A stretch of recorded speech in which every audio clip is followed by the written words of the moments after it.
श्री स्वामी समर्थ मंडळी, गुरुपौर्णिमेपर्यंत आपल्याला दररोज हा एक अध्याय, गुरुचरित्रातला एक अध्याय आपल्याला रोज पठण करायचा आहे।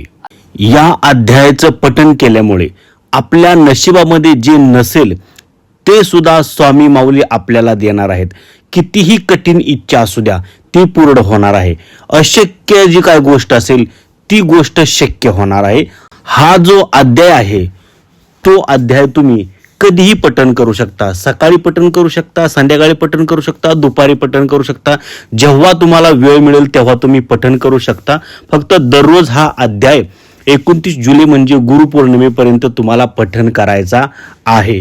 त्याच्यासाठी नियम असे काहीही नाहीत। तुम्ही सकाळी अंघोळ करून पूजा करायची, देवाची पूजा करायची आणि तिथं तुम्ही पठण करू शकता।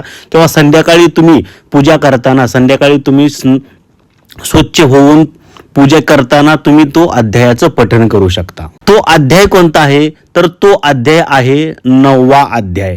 एक तर तुम्ही याच्यामध्ये 19 दिवसांची सेवा करू शकता, किंवा 11 दिवसाची सेवा करू शकता, किंवा 5 दिवसाची सेवा करू शकता, किंवा 3 दिवसाची सेवा करू शकता। जास्तीत जास्त तुम्ही जेवढे दिवसांची सेवा कराल तेवढी तुम्हाला जास्तीत जास्त पुण्य फळ मिळणार आहे।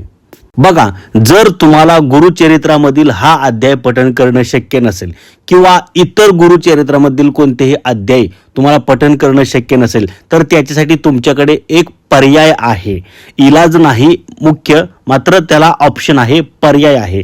काय पर्याय आहे तर बघा, त्याच्यासाठी तुम्हाला गुरुचरित्राचा एक श्लोकी अध्याय आहे तो तुम्हाला नित्यनेमाने म्हणावा लागणार आहे। तो अध्याय किंवा काय आहे तर बघा, म्हणजे तुम्हाला एक श्लोकी गुरुचरित्राचे पठण तुम्हाला करायचे आहे। एक श्लोकी गुरुचरित्र काय आहे तर बघा, दत्ताचा अवतार हा कलियुगी श्रीपाद पिठापुरी, त्यामागे दुसरा नरसिंह सरस्वती कारंज ग्रामांतरी, तीर्थे हिंडत पातला भिल्लवर्त चे संगमा, तेथुनी मठ गाणगापुरी वसे वारी दिनांच्या श्रमा। हा एक श्लोकी गुरुचरित्र श्लोक तुम्हाला रोज म्हणायचा आहे। धन्यवाद।